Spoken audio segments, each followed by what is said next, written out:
US President Donald Trump on Friday commented on the meeting between Indian Prime Minister Narendra Modi and SpaceX Tesla CEO Elon Musk in Washington, D.C. Earlier in the day, Modi discussed opportunities in space, mobility, technology, energy, and exchanged notes on efforts at good governance in India and the United States with Musk.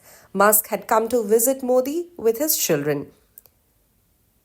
Worth mentioning, Trump chose Musk to head a new US Department of Government Efficiency known as DOGE last month. मेरे दोस्त president Donald Trump, my true friend, Prime Minister Modi.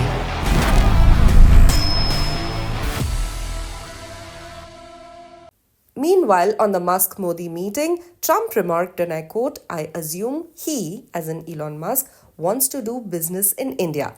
This is what the US president said about the meeting. Met with Prime Minister Modi earlier today. Did he do so as an American CEO or did he do so as a representative of the US government? Are you talking about me? No, Elon Musk. Elon, I don't know. They met, and I assume he wants to do business in India. But India is a very hard place to do business in because of the tariffs. They have the highest tariffs just about in the world, and it's a hard place to do business. No, I would imagine he met possibly because he's running a company.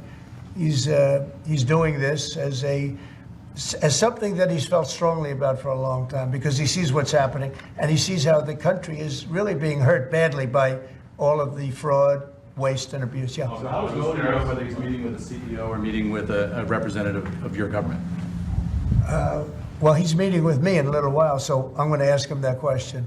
All right, I'll ask him that question. Yeah. On auto tariffs, what should we expect, sir? You mentioned obviously steel and aluminum and pharmaceuticals. What are you thinking about auto tariffs? We haven't talked about that much. I think autos are coming soon. I think they're all coming more or less at the same time. And it's not going to be a big shock to the system. But what it's going to do is it's going to bring pharmaceuticals back to our country. Much more important than the money. It's a lot of money, but it's going to bring pharmaceuticals back to our country. It's going to bring chips back to our country. It's going to bring automobile. We're going to do a lot more automobile manufacturing in our country.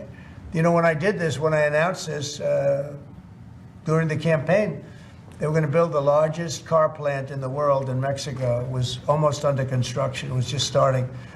And when they heard me make that statement, and they thought I was going to win the election, actually, it was a few months before the election itself, China was building the car plant. It was going to be the largest in the world. They immediately stopped construction.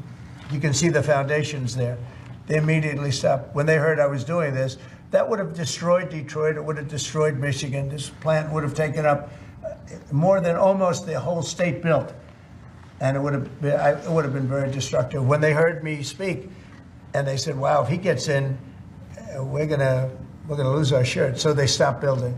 That's the impact that tariffs have. Again, I say it, and I say it loudly. It's the most beautiful word, but now I say religion, love, and a couple of other things are more beautiful because I got in a lot of problem with the fake news when they said, other things are more important. God is more important, but these are the words. But I would say it's number 4 or 5. To me, it's the most beautiful. And I'll tell you what, I think really reciprocal tariffs, those 2 words, reciprocal makes tariffs really fair. Honestly, all countries, I mean, no exemptions, right? It would be all auto imports? Any exemptions now because you don't need to. With reciprocal, you don't need to.